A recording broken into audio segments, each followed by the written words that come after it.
Monsieur Ba, vous comprendrez que vous ne serez jamais en paix avec une partie de la défense qui, dès que vous parlez du bien de Toumba, alors elle sent sa stratégie complètement déstabilisée. Et donc, vous devez être à même de le comprendre. Alors, on va commencer. Pouvez-vous nous dire avec certitude que si il y a eu la manifestation du 28 septembre 2009, que cela résultait de la volonté de Dadis à se présenter, oui ou non? Nous avons tout fait pour éviter cela, qu'on en arrive à cette situation, mais c'est un processus qui a été constaté, malheureusement, qui nous a amené à l'organisation de cette manifestation pour montrer que la légitimité était du côté des forces vives nationales, pas du côté du CNDD. Est-ce que cette volonté ne s'était pas matérialisée par la présence du président Watt qui a eu à dire qu'il allait rendre compte à la CEDEAO de ce qu'il a vu en termes de popularité à l'égard du président Dadis? Bon, sa responsabilité à ce niveau-là, elle est relative, mais ce qu'il a dit nous a donné l'idée de montrer que la réelle légitimité n'était pas du côté du CNDD, mais du côté du peuple de Guinée. Est-ce que si le président Dadis, au moment où vous aviez projeté cette manifestation, s'il était revenu à de meilleurs sentiments, en faisant une simple déclaration pour dire qu'il renonçait à sa candidature et qu'il revenait à son engagement initial, selon lequel et lui et aucun membre du CNDD ne serait candidat, est-ce que ces événements malheureux, nous les aurons connus? On aurait obtenu gain de cause et à partir de ce moment-là, c'est un autre processus qui allait recommencer. Très bien. Alors, ça veut dire, en d'autres termes, que ces événements, alors, étaient la réplique, la réponse en ce qui concerne l'éventualité d'une candidature du président Dadis. La manifestation aurait pu se dérouler s'il n'y avait pas eu cette tragédie. Peut-être que le processus politique aurait pu continuer sa route autrement, mais ce qui s'est passé le 28 septembre 2009 a occasionné un changement fondamental du tournant politique dans notre pays. Très bien. Et je crois que bien avant le 28 septembre, il y a eu des réunions qui ont rassemblé des leaders politiques, dont entre autres François Lucien Fall, Seydou Dalein Diallo, Mokhtar Diallo, Sidia Touré et vous-même. Je vais parler aussi de monsieur Jean-Marie Doré, feu Jean-Marie. Alors, et au cours de ces réunions, comment êtes-vous parvenu à retenir la date du 28 septembre en dehors de toute autre date? Pourquoi la date du 28 septembre? Comme je vous l'ai dit, l'idée d'organiser un référendum pour commémorer le référendum du 28 septembre 1958, et nous avons pensé que c'était la meilleure façon d'illustrer la légitimité qui était du côté des populations et des forces vives nationales. Et donc, je dois dire, contrairement parfois à ce que j'entends par-ci par-là, le choix de la date, c'est moi qui l'ai proposé. Ah, c'est vous qui avez proposé la date du 28 septembre? Oui, pour les raisons que je vous ai expliquées. Et ici, on nous a fait comprendre que c'est M. Alpha Condé qui aurait proposé cette date. Bon, ok. Bon, on continue, puisque vous venez de prendre, d'apporter un démenti à cela. Alors, avant la veille même, la veille de la manifestation, il y a M. Sidia qui avait été appelé la nuit par le président Dadis. Est-ce que vous avez été appelé aussi? Pas du tout. Est-ce que vous avez eu vent de la conversation surchauffée entre M. Sidia Touré et M. Dadis, à l'occasion d'ailleurs de laquelle il a menacé sérieusement celui-ci? Son procès, deuxième procès verbal d'audition en fait foi. Comme l'entretien d'après M.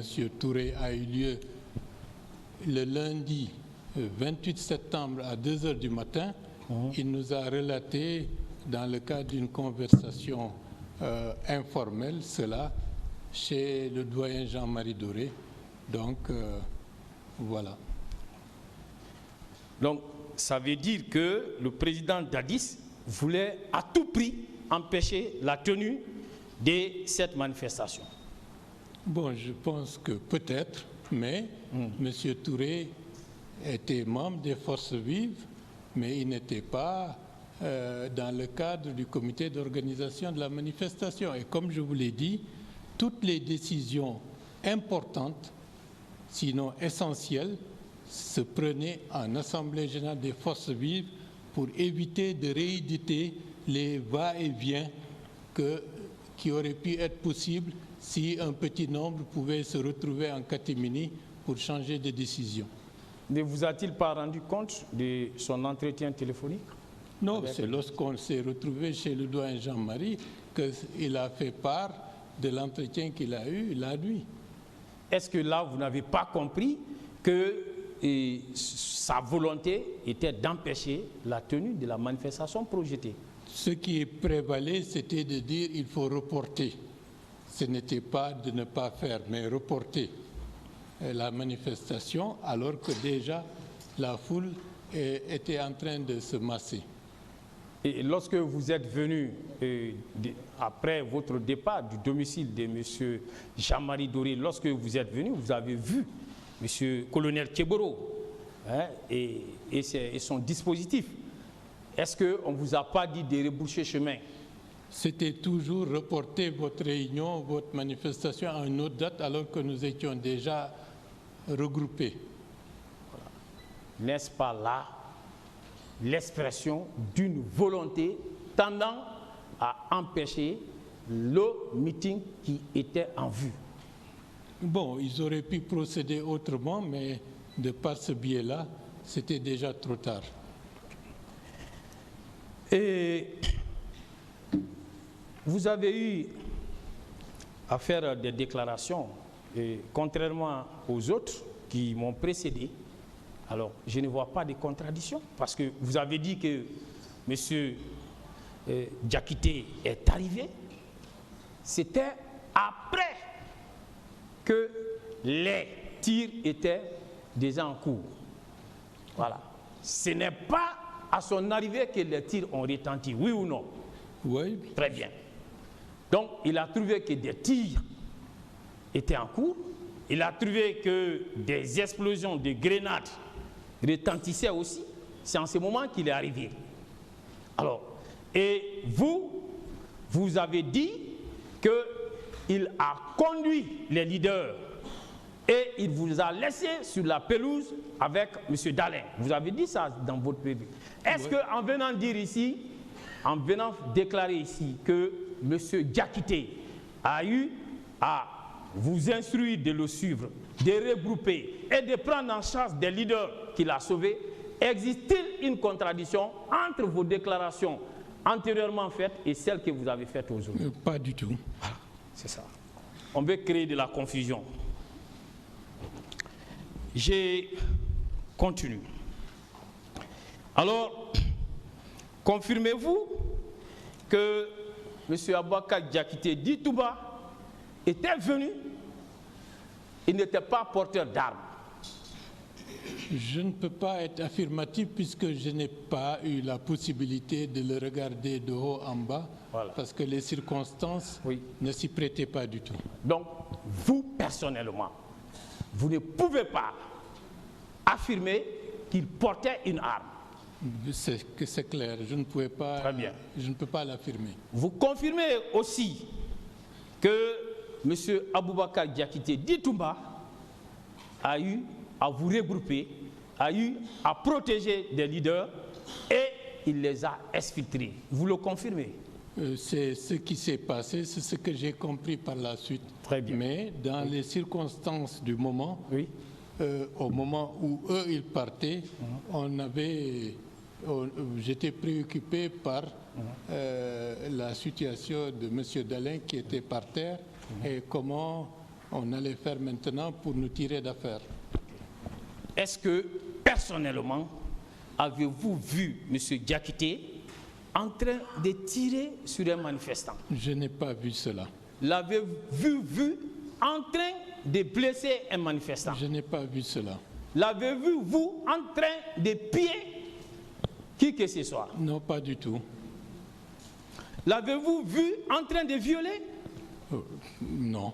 L'avez-vous vu en train de donner des instructions allant dans le sens de tuer, de voler, de violer et de piller? Non, je suis pas. Je ne peux pas le dire. Ok, merci bien, merci, merci.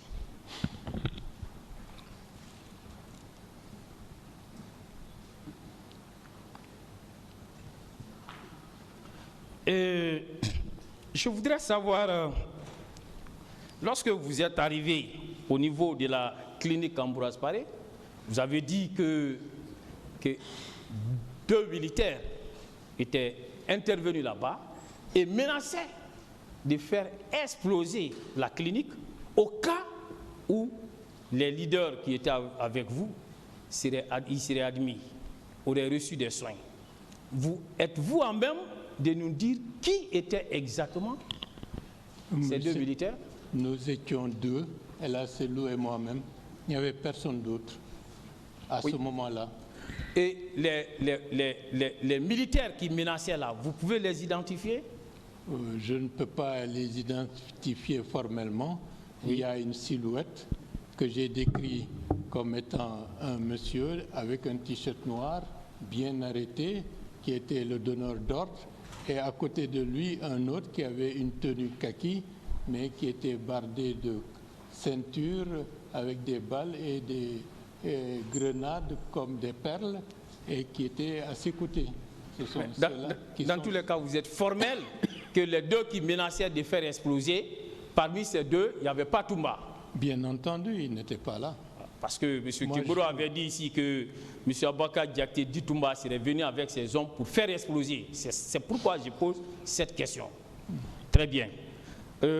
On continue. Vous, personnellement, vous avez été sauvé avec qui d'autre par M. Kiboro? Bon, on était 3, Ablaye, 3, et c'est son nom, Ella Selou et moi-même. Ok. Et M. Jean-Marie, feu Jean-Marie, paix à son âme, n'était pas avec vous? Non, eux, ils étaient déjà partis dans le convoi que M. Toumba Diakité a amené avec lui. Merci pour la précision, parce que sur ces passages, M. Kiboro avait entretenu de la confusion. Voilà. Et il y a eu des leaders qui ont été indemnisés, qui ont reçu des sommes d'argent. Est-ce que vous faites partie de ces leaders? Je ne fais pas partie de cela, mais bon, c'est a posteriori que j'ai appris qu'il y avait un fonds qui a été versé pour apporter de l'aide aux victimes à travers les structures, la structure du parti. Donc, c'est cela. Okay. Donc, vous, personnellement, n'ayant pas reçu quoi que ce soit en termes d'indemnisation, qu'est-ce que vous demandez devant cette juridiction à titre de dommages et intérêts? Ce que je demande, que notre pays tire les leçons de tout cela pour avancer. Mais je ne peux pas me permettre de demander des dommages et intérêts lorsqu'on fait son devoir vis-à-vis de son pays. Donc vous, c'est le franc symbolique. Vous voulez juste que la vérité soit rétablie. Bon, et qu'il soit mis fin à l'impunité? Personnellement, peut-être que je suis dans une posture privilégiée, ce qui n'est pas le cas de beaucoup d'autres victimes qui ont été complètement détruites et leur vie a pris un cours extrêmement pénible. Et, bon, cela sera dans les compétences et le tribunal pourra apprécier ce qu'il faudra faire à ce moment.